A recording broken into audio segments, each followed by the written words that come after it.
So if you create a secret program, everyone around you then kind of accepts that it's real. And he reads two people into it, allegedly, and he has one of those colleagues transfer millions of dollars for the program. Hey, everybody, and welcome to Here's the Scoop from NBC News. I'm Yasmin Vasugian. Today on the show, a stash of gold bars, a phony top secret intelligence program, and an inflated resume. How a senior CIA officer allegedly outsmarted the spy agency. Plus, pro-Russia groups are seeding AI chatbots with disinformation about the war in Ukraine. How are they doing it? And what are the companies doing to stop it? Up first, though.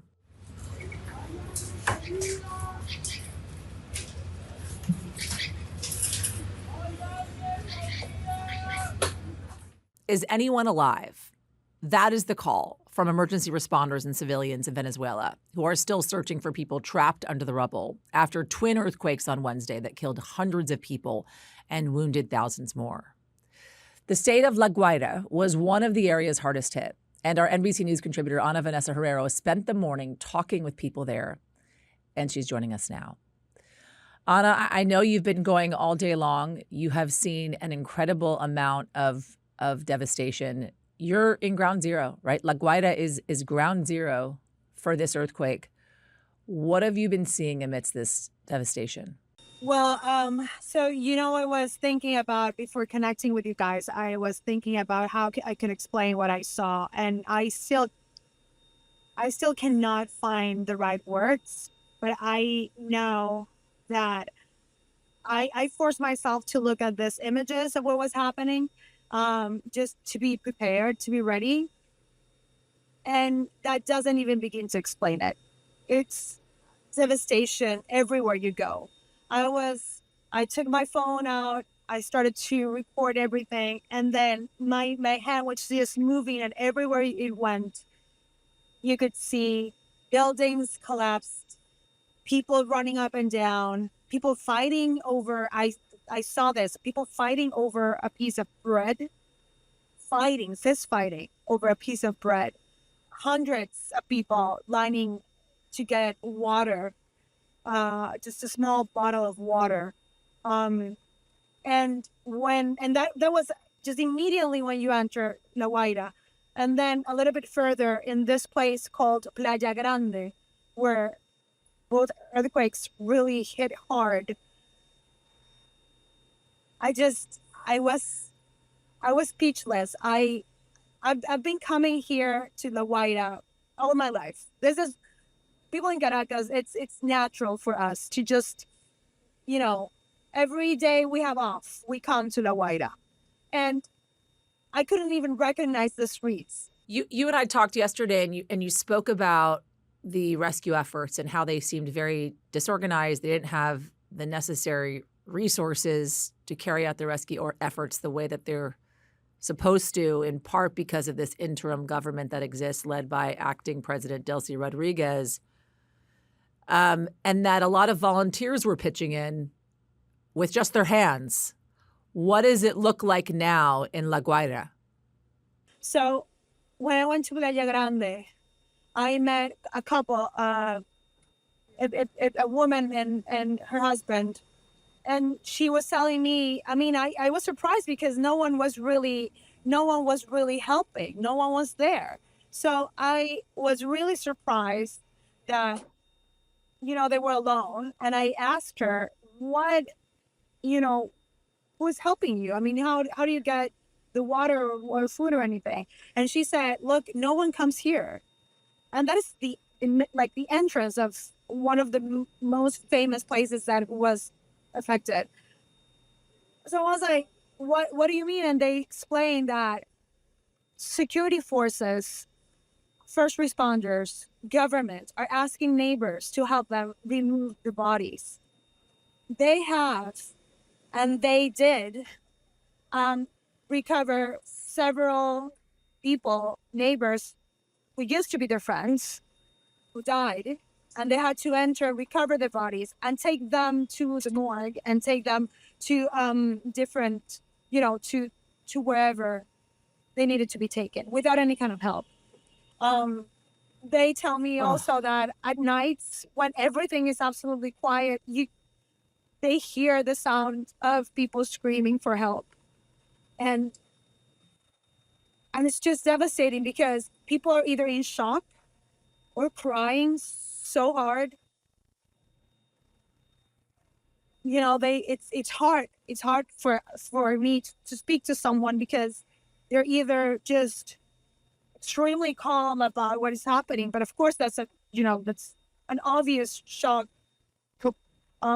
manifestation, or they are very, very distressed.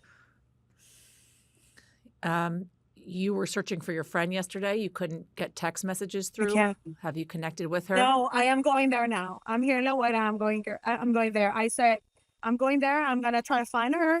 And the people I was talking to, they asked me if I was going to Caracas, where she lives, and I said yes. And they said there's nothing there.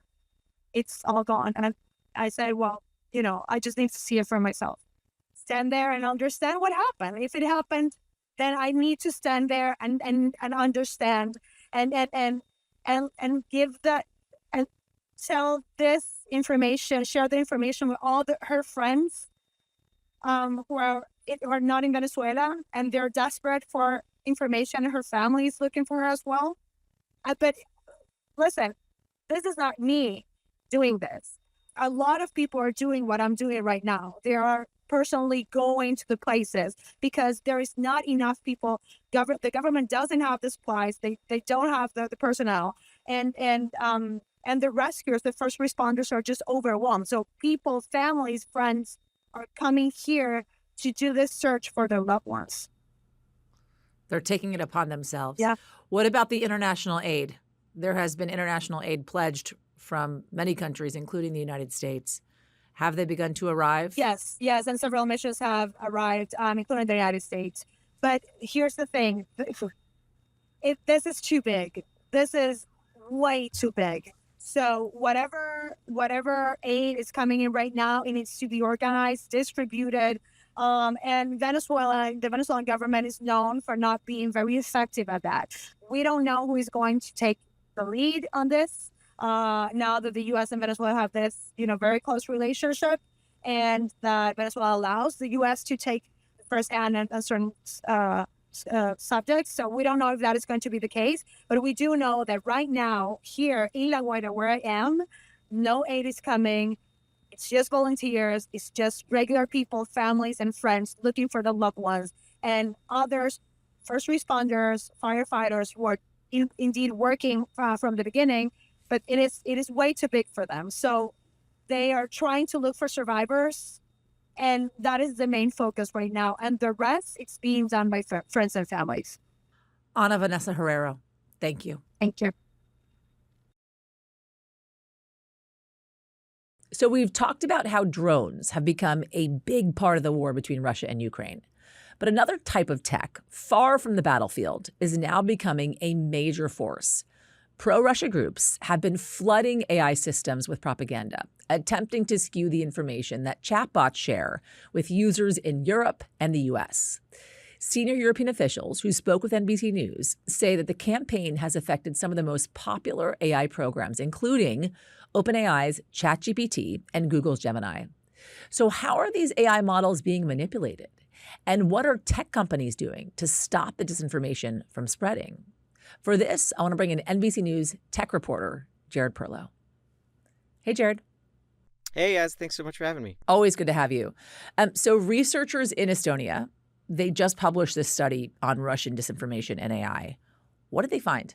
So this was a study that came out from the Estonian Institute of Language, and they found that across many different AI systems, it was very easy for some of these systems to regurgitate Russian propaganda. So they basically created a leaderboard of these different AI systems from companies like Anthropic, OpenAI, Google DeepMind, Meta, and they basically asked these chatbots a different line of Russian propaganda. They tested 14 different themes. Some of the themes that viewers might have heard of is this idea that Russia is helping Ukrainian kids by moving them to Russian territory, discriminatory. Of course, the Ukrainians say that Russians are actually kidnapping children. So the Estonian researchers looked at the chatbots' responses to 14 of those different themes, and they found that many of those chatbots actually just regurgitated the Russian talking points, the pro-Kremlin talking points there. And the researchers identified that, this is potentially a growing threat in the senior European officials that I talked to, including Estonia's Minister of Justice and Digital Affairs. She said this is an increasing problem, not only for Estonia, but worldwide, because more and more people are getting their information from these chatbots. So I have a question because, I have ChatGPT up. If I were to put something in a ChatGPT, could I actually get that type of information back? What would the question that I would be asking ChatGPT? Well, so like a question might be, you can zoom all the way out and be like, why are Russia and Ukraine at war?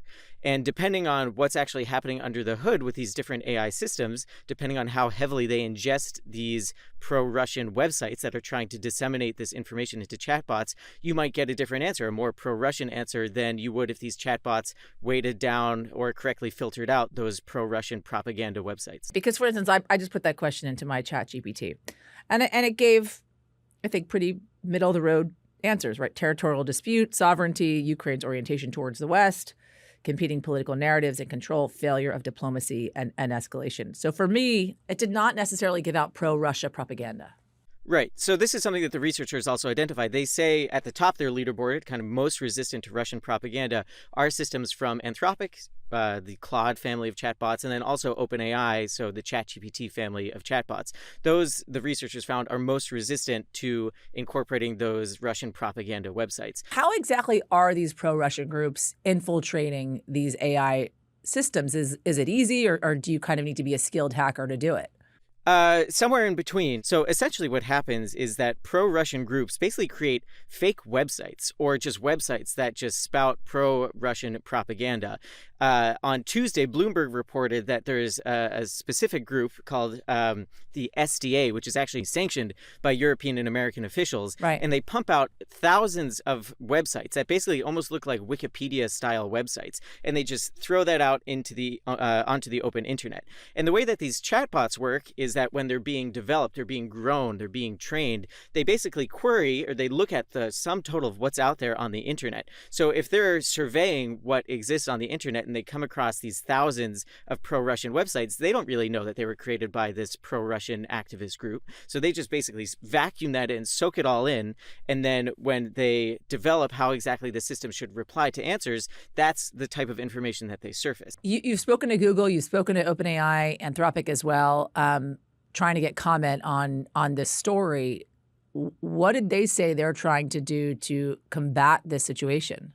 They're basically erecting guardrails along the process of how they develop these models and give users answers. Okay. So when they're first developing or growing these models, they're filtering the types of information that they're using. So if they say, now that this Atlantic Council research is out, for example, identifying these 40,000 pro-Kremlin websites, those companies can then basically blacklist those or block them off from being ingested in the first place.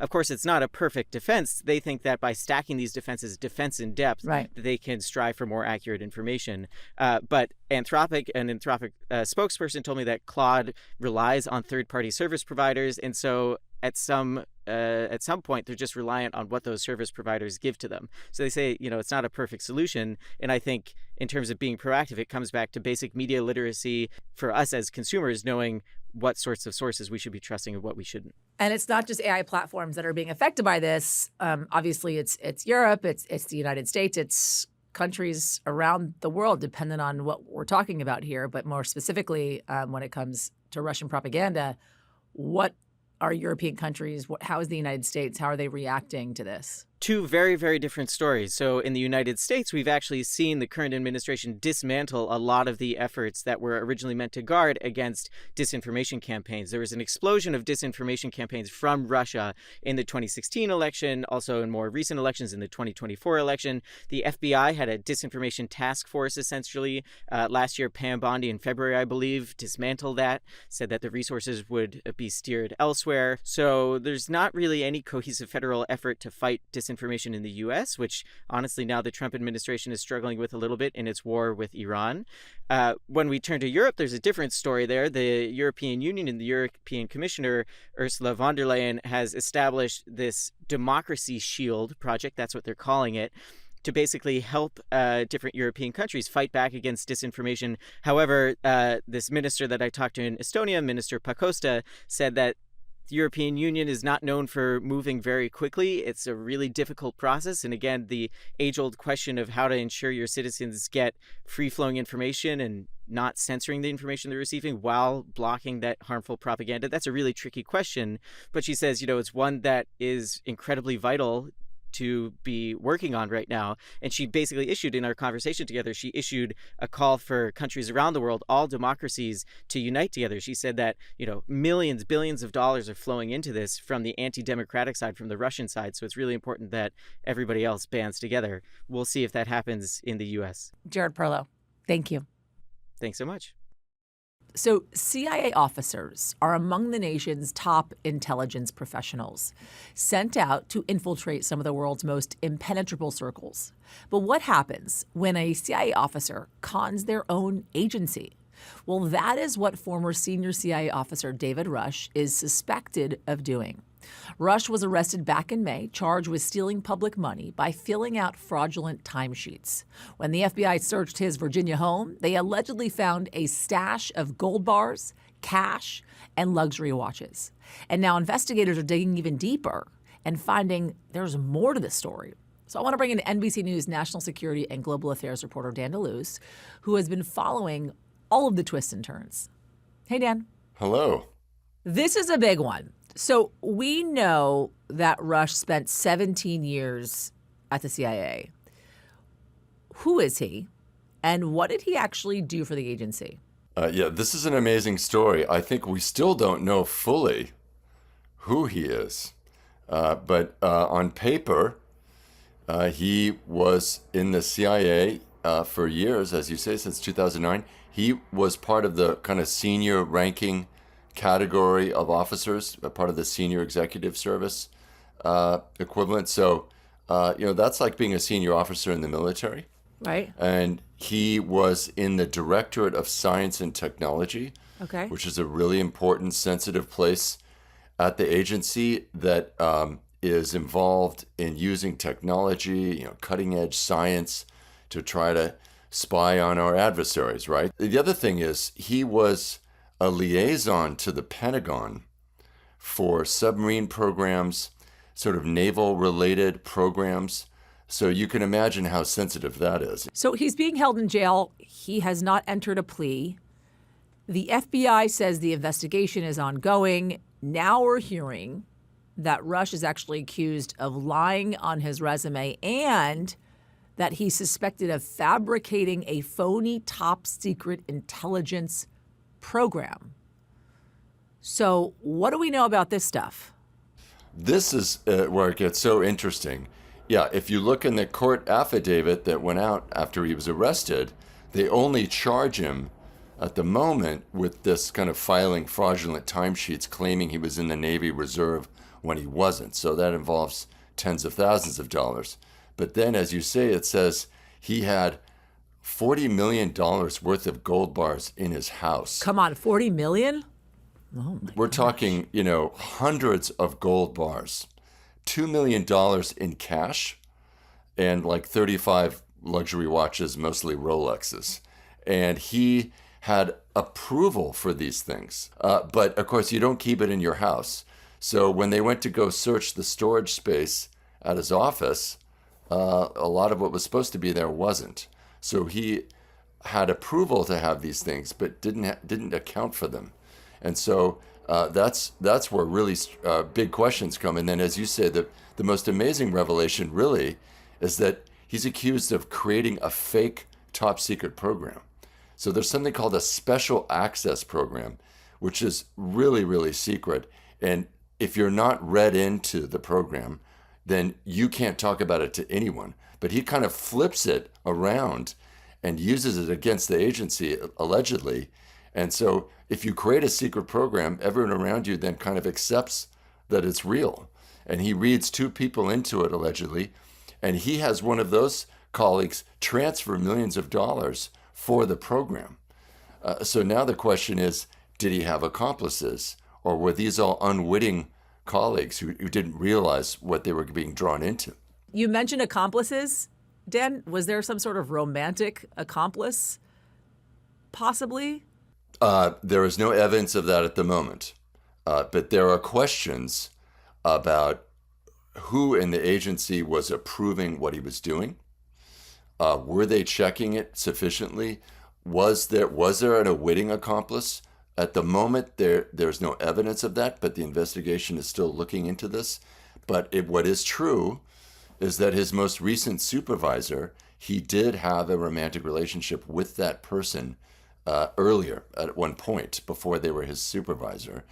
And that person and their spouse and Rush were all working on the same sensitive secret program, a real program. And of course, that does raise questions, I think, for any investigator. Were there people in the office who maybe weren't rigorously vetting whatever he was asking to do? Of course, that can happen in all sorts of different dynamics in an office. This may be completely irrelevant to what he's done, but it nevertheless is something that we reported because it could be potentially relevant for an investigation. Well, if you're able to pull the wool over the eyes of the CIA, arguably one of the best in the world, then maybe you should just get a promotion. Dan Toulouse, thank you.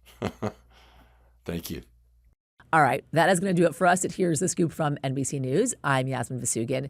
We'll be back on Monday with whatever the weekend may bring. And if you like what you heard and you saw, press the subscribe button. We'll see you on Monday. We thank you for watching, and remember, stay updated on breaking news and top stories on the NBC News app or watch live on our YouTube channel.